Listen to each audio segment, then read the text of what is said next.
1,825 రూపాయలు. అదేవిధంగా permit fee కింద 1,22,25,446 రూపాయలు Raghava constructions India private limited నుంచి ప్రభుత్వం మైనింగ్ శాఖ ఈరోజు వాళ్ళ దగ్గర పన్నులు కట్టించుకోవడం జరిగింది. అయితే ఈరోజు సభ్యులు ఏదైతే సహచర మంత్రివర్గ సభ్యులు పేరు తీసుకొని లేదా వాళ్ళకు సంబంధించిన కంపెనీ ఇది అని ఏదైతే చర్చలు చేస్తున్నారో అధ్యక్ష, ఇది వాళ్ళు కనిపెట్టి లేకపోతే వాళ్ళు ఫిర్యాదు చేస్తే తీసుకున్న చర్య కాదు అధ్యక్ష. మా ప్రభుత్వము ఈ assistant director of mines and geology Rangareddy జిల్లా మా ప్రభుత్వమే దీనికి సంబంధించిన వివరాలు సేకరించి ఆ సంస్థకు నోటీస్ ఇచ్చి ఆ సంస్థ నుంచి రాష్ట్ర ప్రభుత్వానికి రావాల్సిన బకాయిలను తీసుకోవడమే కాకుండా దీనికి సంబంధించిన అనుమతులను కూడా పరిశీలించండి, చర్య తీసుకోండి అని చెప్పి మా ప్రభుత్వం చర్య తీసుకున్నది. ఇందులో ప్రతిపక్షం ఫిర్యాదు కానీ లేకపోతే ఇంకెవరైనా ఇక్కడ తప్పిదం జరుగుతుంది, ఇక్కడ ఎవరో మంత్రులకు ఇందులో పాత్ర ఉందని మాకెవరు ఫిర్యాదు చేయలేదు అధ్యక్ష. నేను ఇవాళ ఒకటే మాట చెప్పదలుచుకున్నా, సభ్యులు ఏదైతే వివాదం లేవనెత్తాలని ఒక మంత్రి మీద బురద జల్లాలని వాళ్ళ అక్కసు అసూయ వాళ్ళు అనుకున్న పైరవీలకు ఆ మంత్రి సహకరించడం లేదని ఆ మంత్రి మీద ఒత్తిడి తీసుకురావాలి, ఆ మంత్రిని బ్లాక్ మెయిల్ చేయాలని కొంతమంది సభ్యులు ఏదైతే ప్రయత్నం చేస్తున్నారో బ్లాక్ మెయిల్కి ప్రభుత్వం భయపడదు. ఇలాంటి బ్లాక్ మెయిల్లు ఇంకెక్కడైనా జరుగుతాయేమో కానీ ఈ ప్రభుత్వం దగ్గర జరగదు. ఈనాడు ఏదైతే 2008-2025 నాడు ఎన్విరాన్మెంటల్ ఇంజనీర్ కానీ ఇతర అధికారులకు ఫిర్యాదు చేసిందే మా ప్రభుత్వం, ఆదాయాన్ని రాబట్టిందే మా ప్రభుత్వం. కాబట్టి మేము నోటీస్ ఇచ్చి మేము రాష్ట్ర ప్రభుత్వానికి రావాల్సిన ఆదాయాన్ని రాబట్టుకొని మిగతా అనుమతులకు సంబంధించి ఇతర అధికారులకు ఫిర్యాదు చేసిందే ఈ ప్రభుత్వము, మా అధికారులు.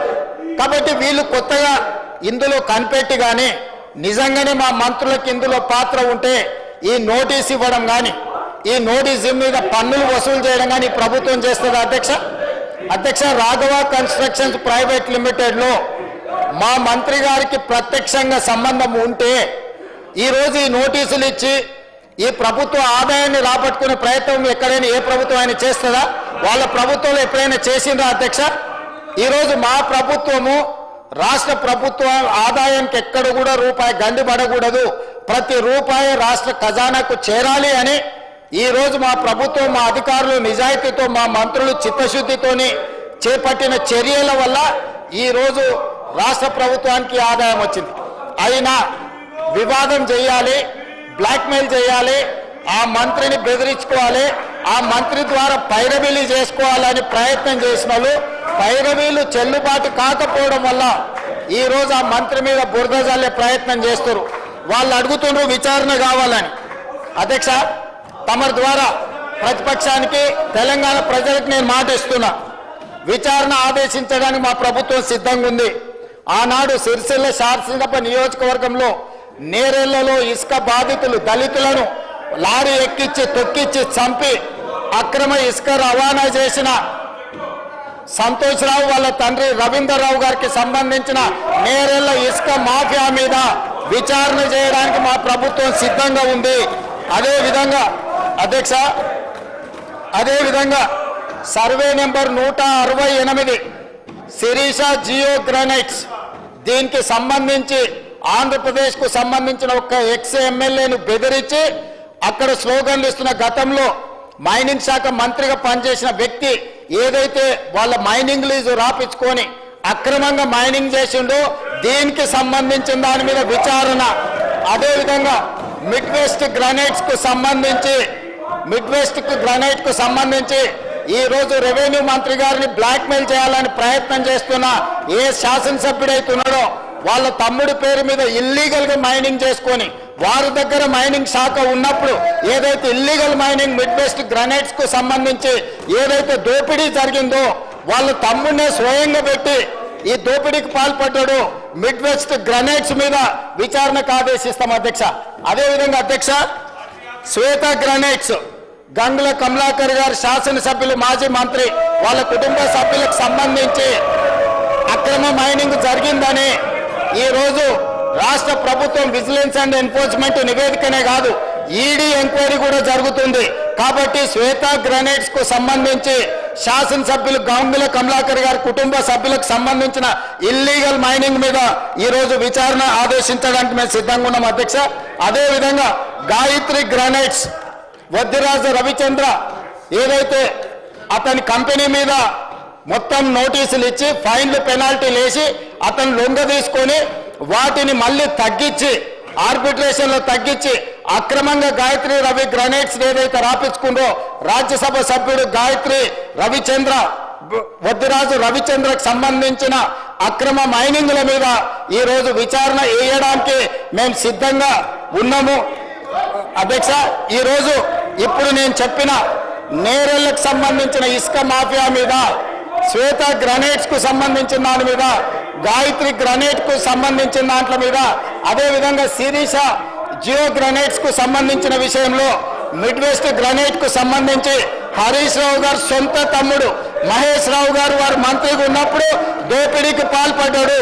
దీనికి సంబంధించి అదేవిధంగా ఈ రోజు వాళ్ళు ఏదైతే ఆరోపణ చేస్తుందో, ఏదైతే ఈ రోజు రాఘవ కన్స్ట్రక్షన్ సంబంధించినో వీటన్నిటి మీద రాష్ట్ర ప్రభుత్వం తరఫున సిబిసిఐడి విచారణకు నేను ఆదేశిస్తున్న అధ్యక్ష. అందరి నిగ్గు తేలుస్తా.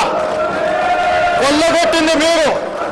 5 ఏళ్ళు హరీష్ రావు గారు, 5 ఏళ్ళు కేటీఆర్ గారు ఈ శాఖ నిర్వహించి వేల కోట్ల రూపాయలు కొల్లగొట్టి ఈ రోజు ఇసుక మాఫియాను నడిపి ఇప్పుడు మాట్లాడుతున్న శాసనసభ్యులు ఇసుక మాఫియాలో ఇసుక దోపిడీలో భాగస్వాములు. ఈ రోజు ఇసుకకు సంబంధించి మేము పెంచిన ఆదాయం ఈ కళ్ళ ముందు ఉంది అధ్యక్ష. ఈ రోజు మేము పెంచిన ఆదాయంతో రాష్ట్రానికి పెరిగిన ఆదాయం టోటల్ గా నేను ఇప్పుడు చెప్తాను అధ్యక్ష. ఇసుక శాండ్ది 2024-25లో 721 కోట్ల రూపాయల ఆదాయం ఉంటే ఈసారి మేము 25-26లో 972 కోట్ల రూపాయల ఆదాయాన్ని పెంచి 35% ఆదాయాన్ని పెంచిన అధ్యక్ష. ఇసుక మాఫియా నడిపింది వీళ్ళు, దోపిడీకి పాల్పడ్డది వీళ్ళు. ఈ రోజు వాళ్ళే అంటున్నారు కన్స్ట్రక్షన్ కుంటుపడింది, రియల్ ఎస్టేట్ దెబ్బతిన్నది. మరి రియల్ ఎస్టేట్ దెబ్బతింటే ఇసుక ఏమైనా బుక్కుతున్నామా అధ్యక్ష? ఇసుక ఏమైనా వండుకొని బిర్యానీ తింటున్నామా?